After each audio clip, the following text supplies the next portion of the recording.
أعوذ بالله من الشيطان الرجيم. بسم الله الرحمن الرحيم. ويوم تشقق السماء بالغمام ونزل الملائكة تنزيلا الملك يومئذ الحق للرحمن وكان يوما على الكافرين عسيرا.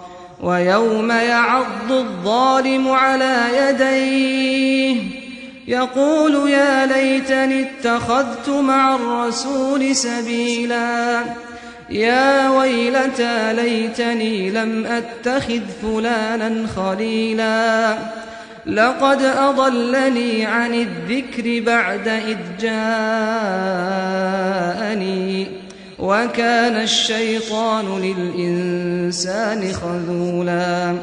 وقال الرسول يا رب إن قوم اتخذوا هذا القرآن مهجورا وكذلك جعلنا لكل نبي عدوا من المجرمين وكفى بربك هاديا ونصيرا.